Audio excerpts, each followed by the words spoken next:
Socialism needs an aristocracy. Many theorists had the same thought. Among the earliest were the Fabians in England, led by Beatrice and Sidney Webb, and given name recognition by George Bernard Shaw. With typical English politeness, the Fabians had decided to abandon all that unpleasant talk of revolution and to pursue socialism by evolution, by meetings, discussions, pamphlets, and voting.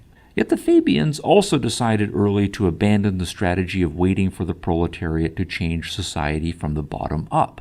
That approach, they argued, requires much too much confidence in the powers of the ordinary working man. As Beatrice Webb put it in her memoirs, quote, "We have little faith in the average sensual man. We do not believe that he can do much more than describe his grievances. We do not think he can prescribe the remedies," unquote. For both the prescribed remedies and the initiation of measures to enact them, strong leadership by an elite was essential. In Russia, before the revolution of 1917, Lenin had also modified Marxist theory in the same direction in order to make it applicable to the Russian context. Russians certainly had a lot of grievances, but those suffering most were not doing much about them, seeming to accept stolidly that such was their fated lot in life. And it was hard to blame capitalism for their grievances, given that Russia was still a stronghold of feudalism. Lenin did have an explanation for why the proletariat in the capitalist nations of the West were not revolting under their yoke of oppression and alienation. The Western capitalists had cleverly exported that misery to the poorer, undeveloped nations. But that was not going to help matters in Russia. According to classical Marxism, waiting for socialism to come to Russia meant waiting for capitalism to come to Russia, for capitalism then to develop an industrial proletariat, for the proletariat then to achieve a collective class consciousness, and then revolt against the oppressor. That would take a maddeningly long time. So Marx's theory had to be altered. Socialism in Russia could not wait to develop out of mature capitalism. The revolution would have to take Russia directly from feudalism to socialism. But without capitalism's organized proletariat, the transition would require an elite who would, through force of will and political violence, effect a, quote, revolution from above, unquote, and then impose socialism on everyone in a, quote, dictatorship of the proletariat, unquote. In China, similar conclusions were reached by Mao Zedong in the 1920s. Mao had been inspired by the results of the Bolshevik Revolution of 1917. Russia, Mao then wrote, was now, quote, the #1 civilized country in the world, unquote. But he was also unimpressed with the results of his and the other communists' efforts to educate and organize the Chinese peasantry. So Mao had also decided that socialism would have to arise directly out of feudalism. Compared to Russia, China had even less mass political consciousness. Consequently, Mao believed that while the peasantry had a role to play in making the revolution happen, a strong elite leadership was essential. Mao then introduced two other variations that Lenin did not.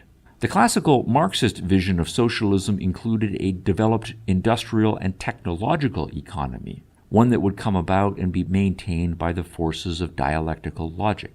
Mao de-emphasized technology and rationality. Chinese socialism would be more agrarian and low-tech, and it would be brought about less by logic and reason than by sheer, unpredictable will and assertion. Returning to the European context of the 1920s, the need for strong leadership was confirmed to most radicals by the impotence of the German Social Democrats, then the leading socialist party in the world and in control of Germany's government for most of the decade. The Social Democrats proved incapable of accomplishing anything. To George Lukács and to Max Horkheimer and the early thinkers of the Frankfurt School, this also pointed up the need for a modification of classical Marxist theory. Left to their own devices, the proletariat and their spokesmen would simply wallow in futility. Not only was the Social Democratic leadership too wishy-washy and compromising, its voting constituencies among the working classes were themselves clueless about their real needs and their real but masked state of oppression. The lesson that the leftist of the left radicals drew was: so much for democracy, so much for the grassroots, bottom-up approach, so much for appealing to the masses and waiting for them to do anything. What socialism needs is leadership. Leadership that will diagnose capitalism's problems clearly, set remedies, and act decisively and ruthlessly to achieve socialism. Along the way, telling the masses what they needed to hear and what to do and when. Ironically then, by the 1930s, large segments of the radical left had come to agree with what National Socialists and fascists had long argued, that socialism needs an aristocracy. Granted, the far right and now much of the far left agreed socialism must be for the people, but it cannot be by the people. The people must be told what they need and how to get it. And for both, the direction and impetus must come from an elite.